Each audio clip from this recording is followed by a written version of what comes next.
Good morning.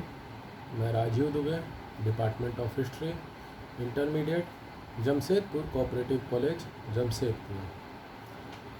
इसके पहले हम लोगों ने देखा क्रूसेड यानी धर्म युद्धों के संदर्भ में कि धर्म युद्ध हुआ, क्यों हुआ, कैसे हुआ, पहला धर्म युद्ध की शुरुआत कैसे हुई। उसी क्रम में हम लोग आज आगे देखते हैं। कई धर्म युद्ध के दौरान कई लोग पश्चिम से यानी पश्चिम रोम से कुस्तुनतुनिया की ओर बढ़े, पूर्व की ओर बढ़े और वहाँ से वो लोग यरूशलेम की ओर बढ़ रहे थे। इसमें कारण ये था कि रोम का पोप जो था यानी पश्चिमी रोमन साम्राज्य का जो पोप था वो पूर्वी रोमन साम्राज्य पे अपना आधिपत्य जमाना चाहता था। वो दिखाना चाहता कि मैं सर्वश्रेष्ठ हूँ और ईसाई धर्म की रक्षा के लिए मैं सक्षम हूँ। और इसी क्रम में वो लोग यरूशलेम को, जो ईसाइयों के लिए एक बहुत पवित्र जगह है, उसे आज़ाद कराने के लिए काफिरों यानी उस ईसाइयों के लिए काफिर मुसलमान थे, तो उनसे आज़ाद कराने के लिए इन लोगों ने युद्ध छेड़ा जो धर्म युद्ध कहलाया। इसमें क्या क्रूसेड क्यों कहलाया? क्योंकि ये लोग अपनी छाती पर बड़े बड़े लाल पट्टों में क्रॉस, जो चिन्ह होता है इन लोगों का, ईसाइयों का, वो क्रॉस छाती पे कोई बाँह पे लगाते थे और इसलिए ये युद्ध जो है क्रूसेड कहलाया, क्योंकि वो लोग क्रॉस लगा कर लगाते थे और इसको लगाने वाले योद्धा क्रूसेडर कहलाए। तो ये युद्ध, अब धर्म युद्ध कैसे हुआ? क्योंकि ये दो धर्मों के लोगों के बीच था, ईसाई और मुसलमानों के बीच ये युद्ध हुआ। चूँकि दो धर्मों के बीच युद्ध हुआ और दोनों का उद्देश्य एक ही था। ईसाइयों का उद्देश्य था पूरे विश्व में ईसाई धर्म को फैलाना और मुसलमानों का उद्देश्य था पूरे धर्म में इस्लाम को फैलाना। इसी क्रम में दोनों में युद्ध हुआ। इसमें आगे बुइलो के गादफे नामक एक नॉर्मन नाइट के नेतृत्व में धर्म योद्धाओं का 5वां हिस्सा ही यरूशलेम पहुंचा। मतलब जब ये लोग यरूशलेम के लिए निकले तो मात्र 5वां हिस्सा, जितने लोग आए थे उसमें से सिर्फ 20% ही, अगर मान लिया जाए 5वां हिस्सा यानी 20% ही, तो ये 20% लोग ही, 5वां हिस्सा का ही लोग यरूशलेम पहुंच पाए। 1099 ईस्वी में यरूशलेम पर अधिकार कर लिया गया और इन लोगों ने यरूशलेम पर 1099 में अधिकार कर लिया। नाइटों ने बूढ़े, बच्चों एवं स्त्रियों का लिहाज किए बिना हजारों मुसलमानों को मौत के घाट उतार दिया। यानी मतलब नरसंहार की कोई लिमिटेशन नहीं थी, कोई बंदिशें नहीं थी। बूढ़े हों, बच्चे हों, स्त्रियां हों, किसी का कोई लिहाज नहीं। अरे युद्ध है तो युद्ध सैनिक से लड़ा जाता है, आम जनता से क्यों लड़ना? लेकिन इन लोगों ने आम जनता, बूढ़े हों, बच्चे हों, स्त्रियां हों, किसी को लिहाज नहीं किया और सबको मौत के घाट उतार दिया। कईयों हजारों मुसलमानों को, चाहे वो बूढ़े हों, बच्चे हों, स्त्रियों हों, लोगों को मौत के घाट उतार दिया। लगभग 1 हफ्ते तक यहाँ मौत का तांडव किया गया। गादरफे यरूशलेम का बादशाह बना और विजित प्रदेशों से, यानी उसके जो द्वारा जीते गए क्षेत्र थे, जिसको विजित कहा जाता है यानी जीते हुए प्रदेश, उस क्षेत्र से कैथोलिक चर्च ने उनकी आय का दशमांश लेना शुरू कर दिया। यानी अब जो जीता हुआ उसका बादशाह गादरफे बन गया और गादरफे से कैथोलिक चर्च ने उसकी आय, अब वहाँ से जो आय होती थी उसके जीते हुए क्षेत्रों से, जब वह बादशाह बना तो उसका 10वां हिस्सा चर्च लेता था। इस प्रकार प्रथम युद्ध में ईसाई और मुसलमान दोनों ही पक्ष के हजारों लोग मौत के घाट उतार दिए गए। तो इस प्रकार जो पहला धर्म युद्ध हुआ उसमें ईसाई और मुसलमानों के हजारों लोग मारे गए, मौत के घाट उतारे गए और इस पक्ष में ईसाइयों की विजय हुई, क्योंकि उन लोगों ने यरूशलेम पर कब्जा कर लिया था। तो ये हुआ पहला धर्म युद्ध। इसके बाद आता है दूसरा धर्म युद्ध। 70 वर्ष के पश्चात, यानी पहला धर्म युद्ध के 70 वर्ष के बाद, मिस्र के सुल्तान सलादीन ने दूसरे धर्म युद्ध के दौरान यरूशलेम को ईसाइयों से छीन लिया। ईसाई धर्म योद्धाओं, नाइट, जिसे नाइट कहा गया, को करारे शिकस्त देकर यरूशलेम से बाहर खदेड़ दिया।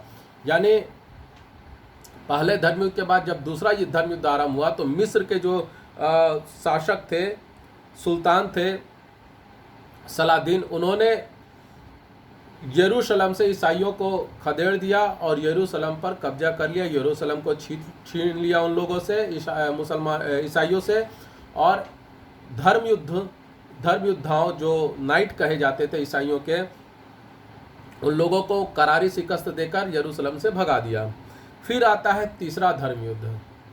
तीसरा धर्मयुद्ध था यरूशलेम को प्राप्त करने के उद्देश्य से तृतीय धर्मयुद्ध का नेतृत्व इंग्लैंड, फ्रांस व जर्मनी के राजाओं द्वारा किया गया। यानी अब तक इंग्लैंड, फ्रांस और जर्मनी के राजाओं ने इसके पहले भाग लिया था, लेकिन सक्रिय रूप से नेतृत्व नहीं किया था। अब इन तीन राजाओं के नेतृत्व में, इंग्लैंड, फ्रांस और जर्मनी के राजाओं के नेतृत्व में तीसरा धर्मयुद्ध शुरू हुआ। इनमें इंग्लैंड का राजा सिंह हृदय रिचार्ड था, यानी लॉयंस हार्ट भी कहा जाता है इंग्लिश में, सिंह हृदय। तो इसमें इंग्लैंड का राजा सिंह रिचार्ड था, जिसको लॉयंस हार्ट कहा गया। इस धर्मयुद्ध में सलादीन की उदारता देखने को मिली। यह भी धर्मयुद्ध जो था वो सलादीन इस युद्ध में भाग लिया, जो मिस्र का सुल्तान था, और इसमें उसकी उदारता यानी उसका अच्छाई देखने को मिला कि जब रिचार्ड को, चूँकि उस क्षेत्र में यरूशलेम और इसके आसपास के क्षेत्र में गर्मी ज़्यादा पड़ती है, इंग्लैंड के या फ्रांस या जर्मनी के मुकाबले इन क्षेत्रों में गर्मी ज़्यादा पड़ती है। तो जब रिचार्ड को लू लगने की सूचना प्राप्त हुई रिचार्ड के बारे में सलाउद्दीन को, तो उसके विरोधी होने के बावजूद सलाउद्दीन ने पहाड़ों की ताज़ा बर्फ़ भिजवाई। यूरोपीय धर्मयुद्धाओं का यह अभियान भी विफल रहा। यानी सलाउद्दीन ने एक अच्छे परोपकार का लक्षण दिखाते हुए, परोपकारी राजा का प्रमाण देते हुए, रिचार्ड को जब उसे लू लगी, वो सलाउद्दीन को पता था कि वो मेरा विरोधी है, उसके बावजूद उसने लू लगने के बाद पहाड़ों के ताज़ा बर्फ़ भिजवाए ताकि उसको लू से होने वाली तकलीफ़ दूर हो जाए। और ये बहुत अच्छी काम किया उन्होंने। लेकिन ईसाई धर्मावलंबियों का यह युद्ध भी विफल हो गया। इस युद्ध में भी उन्हें पराजय का सामना करना पड़ा। इसके बाद आया चौथा धर्मयुद्ध। 12वीं सदी के अंत में एक बार पुनः पोप इनोसेंट तृतीय ने एक नए धर्मयुद्ध का आह्वान किया। यानी ये कंटिन्यूटी धर्मयुद्ध समय समय पर होता रहा। ये चौथा धर्मयुद्ध आया जो पोप इनोसेंट तृतीय के नेतृत्व में एक नए धर्म का युद्ध का आरंभ हुआ। 1204 में धर्म योद्धाओं ने बैजंती राजधानी पर धावा बोल उसे कब्जे में कर लिया। यानी ईसाई समर्थकों ने 1204 में बैजंती राजधानी पर धावा बोला और उसे अपने कब्जे में कर लिया। पश्चिमी बर्बरों ने संत सोफिया गिरजाघर को लूटा। तो इधर से पश्चिमी बर्बर लोगों ने संत सोफिया गिरजाघर को लूटा, यानी इधर से मुसलमानों ने भी संत सोफिया गिरजाघर को लूट लिया। अतः इस चौथे धर्मयुद्ध ने धर्मयुद्ध के लुटेरे स्वरूप को बेनकाब कर दिया। यानी अब जो धर्मयुद्ध हो रहा था, एक्चुअल में कहीं ना कहीं धन, खजाना और ज़मीन लूटने का ही एक साजिश चल रहा था। जो मैंने पहले धर्मयुद्ध में बताया कि जो लोग नाइट हो, सामंत हो और जो भी लोग राजा हों या जो भी लोग इससे जुड़े हुए थे, वो कहीं ना कहीं उनका कुछ ना कुछ स्वार्थ था इस धर्मयुद्ध को लेकर, जो कि चौथे धर्मयुद्ध में क्लियर हो गया कि हाँ भैया, ये लोग आए हैं तो ये ज़मीन लूटना चाहते हैं और धन लूटना चाहकर अमीर हो जाना चाहते हैं। किसान का स्वार्थ ये था कि वो आए और धर्मयुद्ध में भाग लेगा तो उसको स्वतंत्र वो हो जाएगा। तो ये कहीं ना कहीं स्वार्थ के साथ में, और ये सभी चीज़ें चौथे धर्मयुद्ध में खुल गई। कुस्तुनतुनिया से यूनानी सम्राट को मार भगाया एवं वहाँ रोमन कैथोलिक चर्च की स्थापना कर दी गई। यानी कुस्तुनतुनिया से यूनानी सम्राट को मार भगाया गया और वहाँ रोमन कैथोलिक चर्च की स्थापना कर दी गई। जो रोमन कैथोलिक चर्च जो शुरू से धर्मयुद्ध से ही का आधार भी यही था कि वह कुस्तुनतुनिया पर अपना आधिपत्य जमाना चाहता था और वहाँ के चर्चों पर अपना आधिपत्य जमाना चाहता था। और वहाँ का पोप जो रोमन कैथोलिक चर्च का पोप था, वह कुस्तुनतुनिया और पूर्वी रोमन क्षेत्र में भी अपना आधिपत्य दिखाना चाहता था, जो कि चौथे धर्मयुद्ध में सफल हो गया। कुस्तुनतुनिया में भयंकर मारकाट मचाई गई, परंतु 1261 ईस्वी में पश्चिमी सामंतों को कुस्तुनतुनिया से वापस खदेड़ दिया गया। ये घटनाएं 5वें, 6ठे, 7वें धर्मयुद्धों में भी घटी। अब धर्मयोद्धाओं ने यरूशलेम पहुंचने की कोई कोशिश नहीं की, वे बैजेंती साम्राज्य में ही बस गए। यानी जो पूर्व से जो रोमन सम्राट आए थे, उन्होंने कुस्तुनतुनिया में कब्जा करने की कई कोशिशें की। चौथे धर्मयुद्ध में भी हुआ उसके बाद 5वें, 6ठे, 7वें धर्म युद्ध में भी हुआ, जिसमें परिणाम स्वरूप इन लोगों को पराजय का सामना करना पड़ा। पश्चिमी सामंतों को कुस्तुनतुनिया के राजाओं ने वहाँ से वापस खदेड़ दिया और फिर ये प्रयास 5वें, 6ठे, 7वें धर्म युद्ध में भी होने लगा।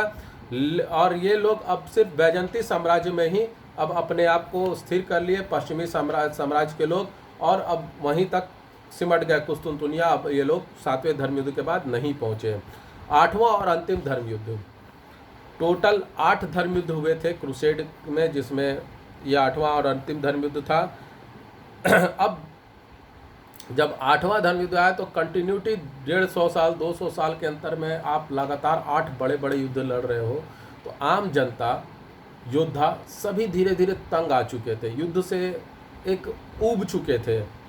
तो और इसमें क्या हुआ था, धर्म योद्धाओं के हाथ से सीरिया और फिलिस्तीन के अधिकतर प्रदेश निकल चुके थे। यानी ये 8वें धर्म युद्ध तक आते आते जो ईसाई धर्म योद्धाओं ने जो सीरिया और फिलिस्तीन वगैरह जो देश जीते थे, वो सब धीरे धीरे इनके हाथ से निकल गए और ये मुसलमानों के हाथ में वापस आ चुके थे।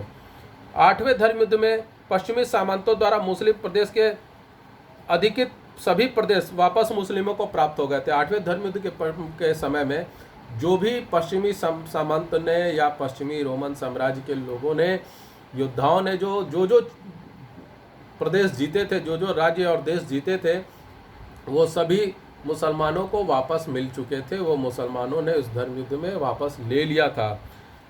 अब क्रूसेडों का आकर्षण समाप्त हो गया था। अब इस धर्म युद्ध से वे लोग अब उब चुके थे और धीरे धीरे अब उनका आकर्षण समाप्त हो गया था। अब यरूशलेम प्राप्त करने में कोई अब उत्साह नहीं बचा था यूरोपीय जनता में। आम जनता भी जो थी वो युद्ध से ऊब गई थी, उकता गई थी, यानी वो थक चुकी थी, अब उसको युद्ध नहीं करना चाहती थी। फिलिस्तीन यरूशलेम में अब उन्हें कोई इंटरेस्ट नहीं रह गया था। भाई बार बार इतना युद्ध हो रहा है, इतने लोग मारे जा रहे हैं, तो इसलिए अब उन लोगों को यरूशलेम में भी कोई इंटरेस्ट नहीं रह गया था। इस अंतिम क्रूसेड में 1249 में फ्रांस का नेतृत्व फ्रांस के लुई नवम ने किया था। यानी जो 1249 में जो अंतिम धर्म युद्ध हुआ था उसका नेतृत्व लुई नवम ने किया था और वह भी परास्त हो गया। तो इस तरह से देखा जाए तो कुल 8 धर्म युद्ध हुए और 8 धर्म युद्धों में जो लगभग अगर देखा जाए तो ईसाइयों की ही पराजय हुई और मुसलमानों ने जो भी जीत उनके आधिपत्य प्रदेश थे वो वापस लेकर फिर से अपने अभियान को जारी रखा। तो आज हम लोगों ने इतना ही देखा। आपको ये वीडियो कैसा लगा, लाइक करें, कमेंट करें, शेयर करें, ज़्यादा से ज़्यादा मात्रा में सब्सक्राइब करें। कोरोना काल अभी चल रहा है, स्थिति थोड़ी सी अभी भी गंभीर बनी हुई है, परंतु राहत की बात यह है कि पिछले 2 दिनों में अगर 1600 लोग पॉजिटिव हुए हैं तो लगभग 2000 से ज़्यादा लोग ठीक होकर घर लौटे हैं। तो ये हमारे लिए राहत की बात है और यकीन मानिए हम लोग इस जंग को ज़रूर जीतेंगे। बस संयम बरतने की दरकार है। सरकार ने जो भी दिशा निर्देश जारी किए हैं कोरोना को लेकर, हमें उसको पालन करना है और प्रयास करना है कि बिना मतलब हमें घर से बाहर ना निकलें और अगर निकलना है तो पूरी तैयारी के साथ निकलें। मास्क पहनना है, 2 गज की दूरी मेंटेन करना है और इन्हीं सब के साथ में हम कोरोना से जंग जरूर जीतेंगे। तो आशा करता हूँ आप सभी लोग अपने घर पे हों, सुरक्षित हों, घर पे रहें, सुरक्षित रहें। धन्यवाद।